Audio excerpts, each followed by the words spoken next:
going live. I'm never quite sure if we are live, so just in case we are live, it says you're live, so that's a good indicator that we are live. Welcome to this Friday night live stream. This is 2 in a row now, and we're hoping that this becomes a permanent fixture of the Lost in the Pond calendar, not just through Vlogmas, but beyond. So we will see. Speaking of Vlogmas, that's why I am dressed in this hat. Also, I haven't showered today, mostly that, in fact. I'm just going to pull forward there. What's going on? Things are falling. There's that. What are we doing with the camera? I'm just adjusting it because it looked weird. Ah, okay. Did I look weird? No, you're fine. That's the key thing. So long as I look fine, then we're good to go. So yes, welcome. This is indeed a live stream in which I'll be sort of pronouncing words. I mean, that's... most vloggers do that by the very nature of the fact that you have to speak on video. But specifically, I want you to send your words to me tonight here on this live stream, and I'll pronounce them like some, performing rabbit. And that should be a lot of fun. And particularly, I'm looking for words like banana, that's in the thumbnail, that to be words that British people pronounce kind of differently to American people. And you just want to hear it for the hilarity factor. Of course, before you do that, you're going to want to hit the thumbs up button. Yes. So that more people can come and join us. Is that how that works? It is, yeah. It will kick you into the algorithm and tell more people that you're live. No way. I've been doing YouTube for 4 years and I didn't know that. Yes, hit the thumbs up button. That would be rather useful to do. So we will get underway here in just a moment, but this is of course a subject that is very dear to my heart. I think that after moving to the United States, I've spoken many times about a lot of the sort of language barriers. I think it was George Bernard Shaw who said that the two countries are separated by a common language. And it doesn't just come down to the words themselves or the spellings of those words, but how we say them. As we saw last week, there are plenty of places in the United States that I had a hard time working out how to pronounce. That was last week. That was place names. Now I'm just looking for general use words we use every day that we also pronounce differently. Now, a bit of a caveat, of course, within our own countries, within Britain and within America, you may see different pronunciations of a given word there as well. I'm just going to give my version of these words, whatever they may be, whatever you may throw at me, so long as it's not literal, and then I'll give you my pronunciation, and maybe we'll work out firstly whether I'm still doing it the British way or if I've Americanized myself. I was told to take a drink by the technician. So, I don't. You can speak. This is allowed. You're not forbidden to speak on this show. Why? So it's the end of the week, right? Yes. And we are here, live for you. We've worked really, really hard all week to get to this place. We have. And we deserve a drink. We do. We do. Well, more than just this one. Is that what you're saying? Yes. That's very, very, very good point. Good point. So, of course, if you'd like to buy us a drink as well, then we will certainly acknowledge you in our top chats today. Absolutely. As this live stream goes on, do not feel obliged to do so by any stretch. Whoops. Clearly, just like last time, y'all are going to accuse me of being drunk before we've gotten started, but I promise I'm not. Yeah, I beg to differ. Okay, so, yes, start throwing those words at me. Again, not literally, otherwise there could be lawsuits. I already have your first one. Go for it. Okay, so here we go. I'm going to put it into the chat box so that everyone can see it, and then I'm going to spell it for Lawrence, and then he's going to make what he wants of it. Are you ready? You're going to spell it out? Yes. That's good. It's like I'm back at school. All right, here we go. Go for it. Aluminium. I knew that one had come up. I knew it. And I've done videos on this. I've done videos on how, because the thing is about this word, it's both a spelling difference and a pronunciation difference, therefore. But of course, as I've pointed out in the past, the American spelling, or the predominantly American usage, was actually coined in Britain by Sir Humphrey Davy, the chemist. And it caught on over here because of that, but also because of a typo, they believe, that took place on some sort of postage on the east coast of the United States, and they'd misspelled it, but that stuck. And of course, the major science bodies have accepted that spelling and indeed that pronunciation. My pronunciation of that very word, although how did you spell it there at the end? Just the N-U-M. Okay, so the predominantly American spelling. Correct. Well, I mean, if I was taking that spelling, I would pronounce it aluminum. But in everyday use, not that I use that word very often, I suppose, but if I were to do it, it would be aluminium. Still to this day, though, I think, you know, if I'm talking to Americans, not in any way to try to dumb down the conversation, but more to create a kind of unification of language between the two of us, I probably would say aluminum in that regard. It's kind of how I would say soccer. And the reason I say that is it goes back to the idea that it's not just a pronunciation difference, it's also a spelling difference. So it's in a way, it's a different word from aluminium. So it's kind of important, I think, for me to make that distinction when I'm speaking to Americans. All right, do we have any others? Yes, here's our next one. You ready? Yes, let's do this. All right. Oregano. Oh, right. I thought you were going to go for the state in the Pacific Northwest there for a second. So, yes, my whole life, I've always pronounced this oregano. In fact, I didn't know there was another way of pronouncing it, I don't think, until I met you.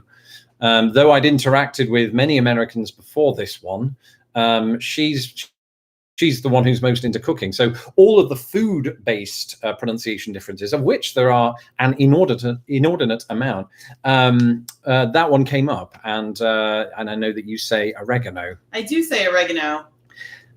Well, that's amazing. I reckon that was never going to work. I was trying to tell a pun there. Brilliant. All right, keep them coming. This is fun. This is sort of testing me, I think, here on a Friday night after a boot of wine. And buy us a drink, of course, for afterward. Yeah. All right, next one. Yeah. Vitamin. Okay, so so I grew up with wrestling, and you might be thinking, what's that got to do with this? It does have a lot to do with it. And of course, back in the early 90s, the biggest star in the whole of wrestling was Sir Hulk Hogan. He certainly wasn't a knight, he was American. But he was American, and he was Hulk Hogan, and he had a catchphrase. It was, say your prayers and eat your vitamins. And so I was growing up, most of your language acquisition, almost all of it, I suppose, is when you're younger. And I more or less acquired his pronunciation of it, but had that beaten out of me by my dad. So my dad didn't beat me. That was just a turn of phrase, just so we can be clear on that. But vitamin is how I learned to say it over time. And that's how we typically say it in England. But again, I don't know. Maybe let me think about that, because when I go to the chemist's, pharmacy, right?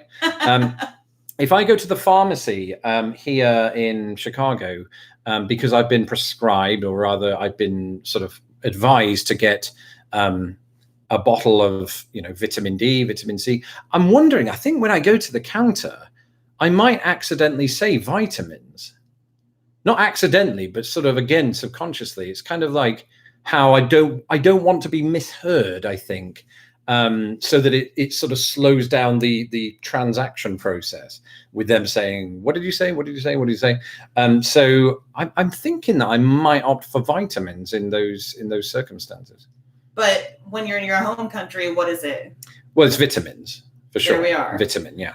So next one? Yes, bring them on. And please, keep them coming, and try to stump him as well, because there might be some American words that he's not familiar with. It would be very hard to do that at this point. You'll never stump me. But you never know. You could. So give us the weird ones too. That's fine. But we're going to go with a very obvious one for the next one, and that is HERB.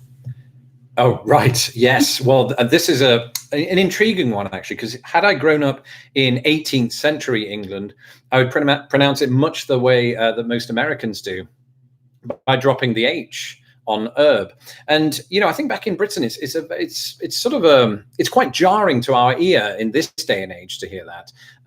But it shouldn't be, really, because I mean, like I said, back in the day, we dropped that H as well, for the very reason that we dropped the H on words like hour and honor and things like that. It comes from Old French, and in Old French, and in fact modern day French, that H is typically dropped. America kept that. We dropped it because it was a sign of a kind of lower class speak. So the upper classes were sort of adding an H. And America didn't get the memo. It was lost in the pond, quite literally. But my whole life, nonetheless, regardless, I've always pronounced it herb with an H on it. So there you go. And I pronounce it herb. Yes, you do. Yes, you do. When I don't think about it. Sometimes I will say herb. Well, somebody pointed out a while back that Americans tend to particularly drop the H if they're saying it quite fast, if they're talking in the context of an ingredient or something like that. Yeah. But if they're sort of talking kind of more, I don't know, calmly, more deliberately, they might put the H on it. Some will, some do, for sure. Yeah, for sure. It's so strange. So the next one also goes along with the I don't know, we have almost like a cooking theme going on now. Yeah. Not that we need to stick to that, guys, but it is Basil. Yeah, absolutely. Well, an example of the previous, right? I suppose. Mm-hmm. And oregano. I accidentally did it the American way there. But yes, well, for me, this will always be pronounced much in the same way that we would pronounce the name of a hotel owner in Torquay in Fawlty Towers, if anyone's ever seen that. And that's Basil, for sure. And again, I think Basil versus Basil is one of those that I probably don't think I knew until you. I do believe you taught me all of the sort of the cooking related ones. Yeah, probably.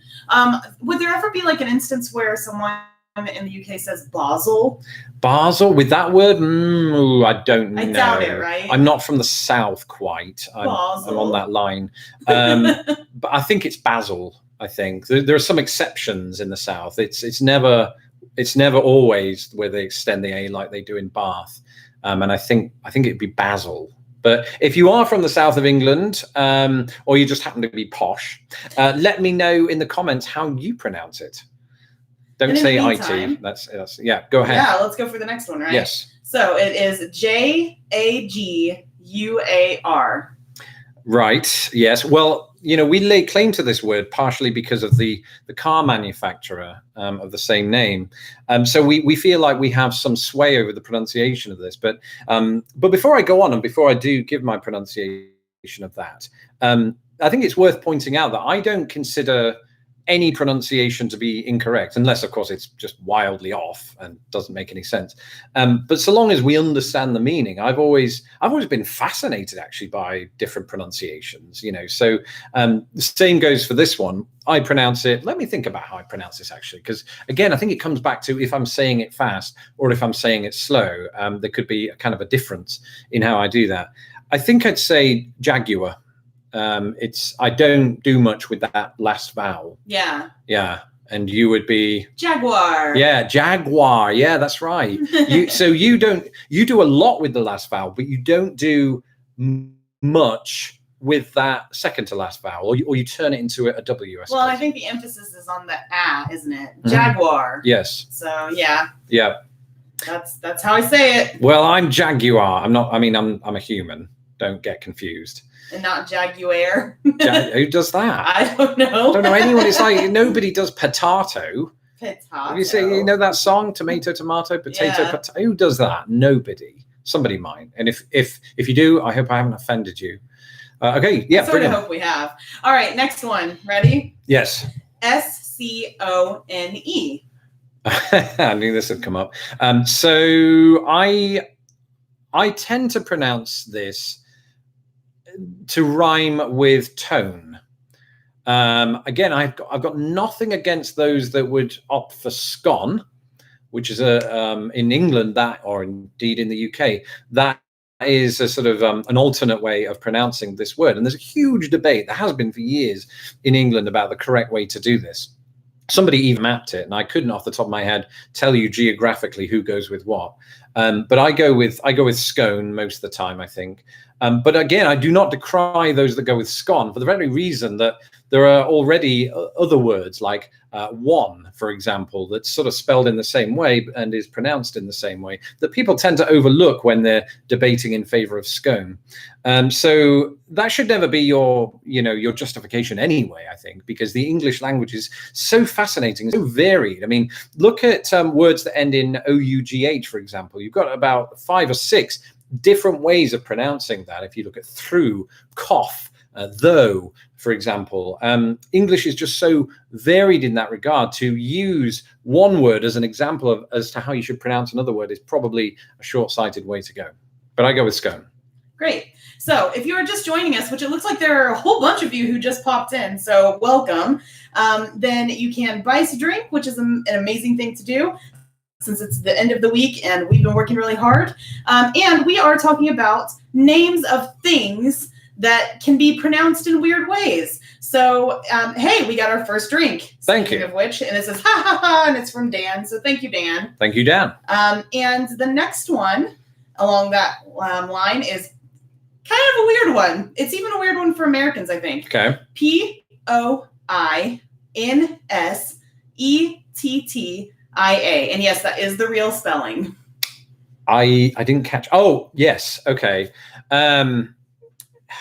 So I'm trying to think if there's I think I first heard this word in the US, actually. That would make sense. So I don't know that if there is a sort of a differentiating way of pronouncing it in Britain. I wouldn't know it, but I know it as poinsettia, I think. And that's exactly how I say it too, poinsettia. Yeah. Although I do say the duh instead of... Yes, poinsettia, yeah. Yeah, interesting. I'd be interested to know there are varieties of that. I don't know who, maybe it was you who taught me that. I don't recall. I just know it, I think, as that. Fair enough. Yeah. That was way too... See, I don't know how you guys are going to stump him, but I want you to try. So keep on giving us interesting words that he can hopefully be stumped by. Yeah. Especially if they're Amerocentric like poinsettia is. Because it actually is. It's indigenous to the United States and Central America. So maybe we just don't really have a recognized pronunciation for it in Britain. And if we do, it's sort of only known in small circles. Yeah, maybe. I don't know. So, you ready for the next one? I sure am. It won't necessarily stump you in any way. Okay. Ooh, we just got another drink. Thank you. And that one was from Fibro Bear. So thank you very much, Fibro Bear. Thank you. Cheers, as it were. The next one is ADVERTISEMENT. Yeah. So, I mean, this is one that... well, this word is an interesting one in many ways, not just the way we pronounce it, but the way we utilize it, I suppose. Because in the US, more often than not, you abbreviate it simply to add, I suppose. Whereas we will do that in the UK, and we will also say advert. But if you are going to say it out, you know, in its most lengthy form, for us, weirdly enough, it's advertisement. And for you, I suppose it'd be advertisement, wouldn't it? So it's both. You both change the emphasis and also the kind of the manner in which you say it, I suppose. Yeah, absolutely. We just got 2 new drinks in, so thank you very much, Randy. He says, "Go and do. Keep it simple. Merry Christmas, kids." Thank you. And Little Red Book, who says beer and say, I'm going to spell it for you because I have no idea what the heck it is. Okay. CHAMPEOG. Oh, goodness. What is that? Is that a name of a place? I don't know. I'll go with, you probably stumped me there. I'm not sure I've encountered this word. I feel like one of those vowels is probably redundant in some way. Probably something like Champeg. So if you are, it sounds like it's Oregon. It's a place in Oregon. So if you are from that word, please let us know phonetically how it's pronounced, because I'm curious as well. And we got another drink come in while that happens. And that's from Rustain. Thank you. And I guess this is a Southern American here with their British wife. She pronounces the F or the V.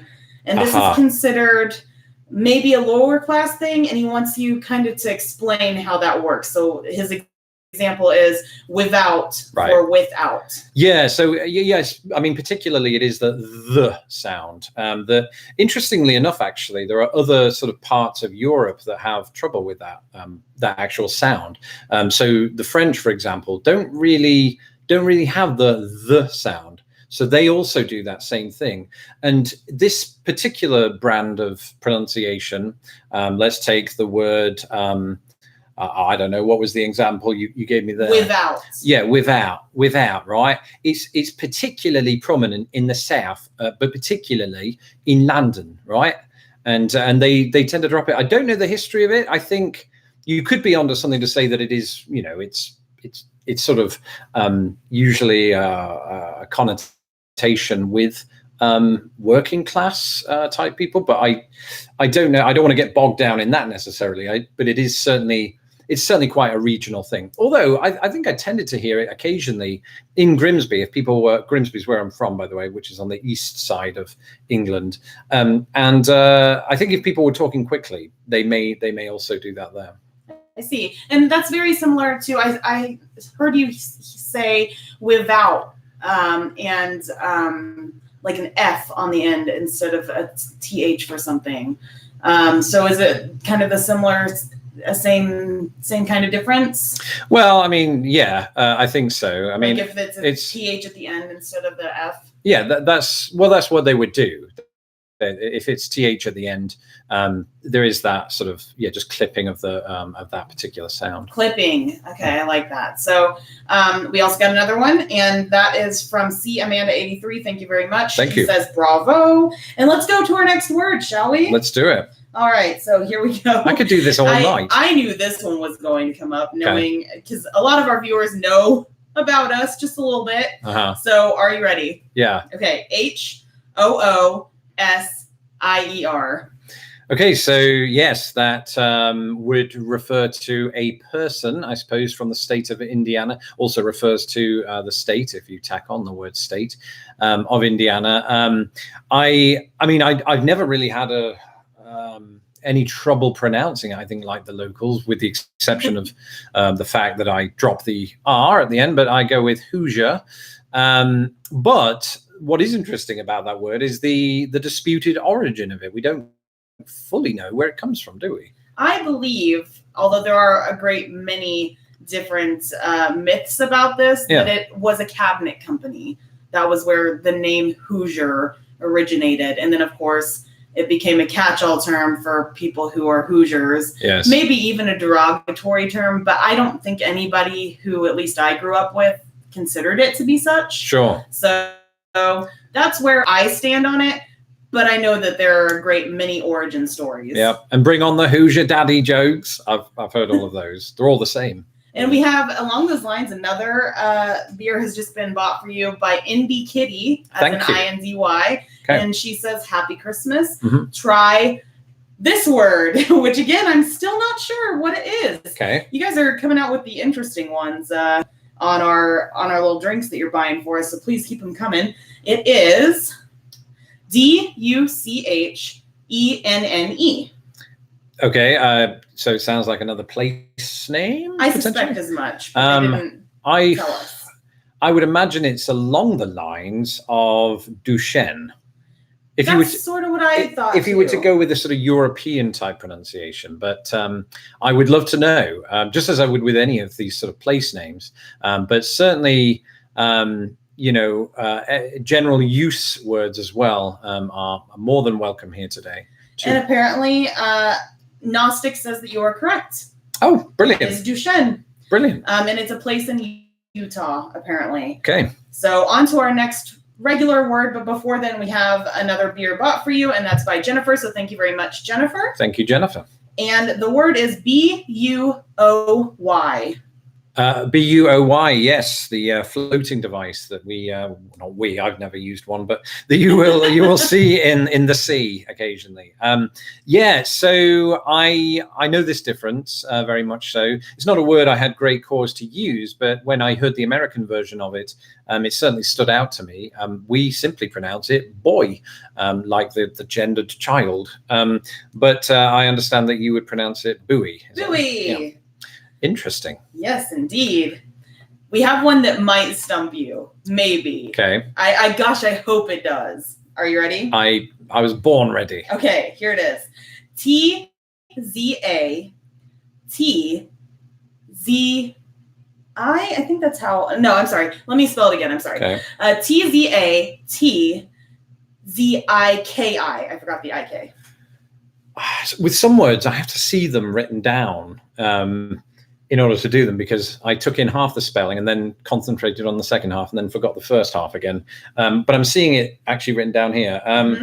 I would imagine it's something along the like. I imagine that either that T or the first Z are dropped, and it's gotten away from me again, so I can't see it. But I'd imagine it's something along the lines of What was the last part of the spelling? It is. Let me just find it again. Yeah. TZA is the first part. Yes. TZIKI is the second part. Okay, this is a tough one. I'd say it's something like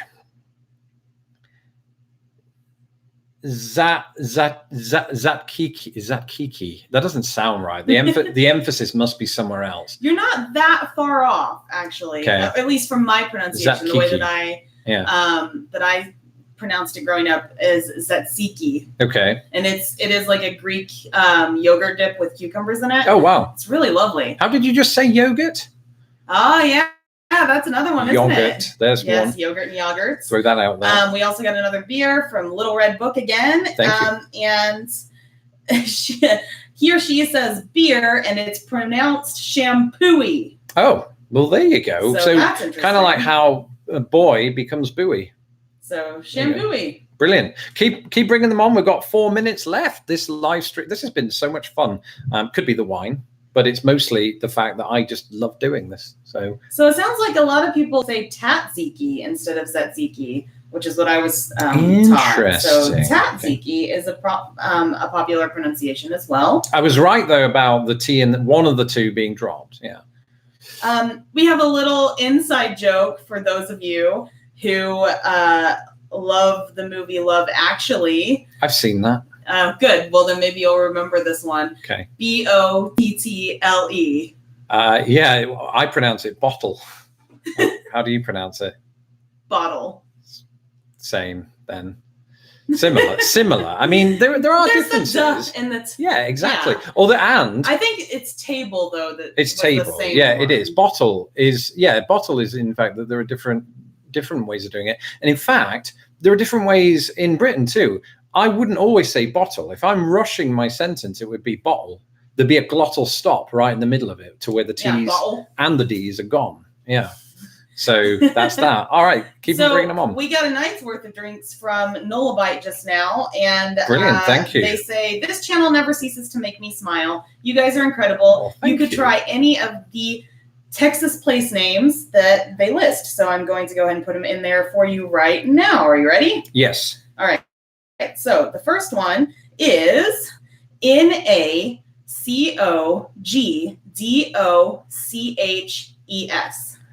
That was a lot of letters. You've written it into here, haven't you? Yes, it's in the chat box. Okay. Oh, wow.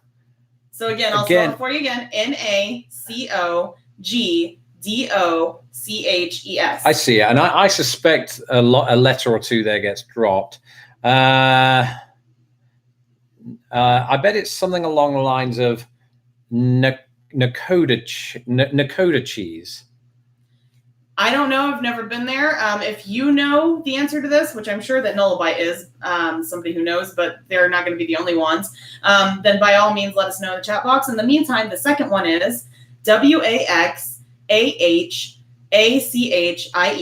Waxahachie. That's how I would say it too. Yeah, Waxahachie. I'm making that up. Okay. And then finally, the last one is Humble. And I bet you it's not pronounced like humble.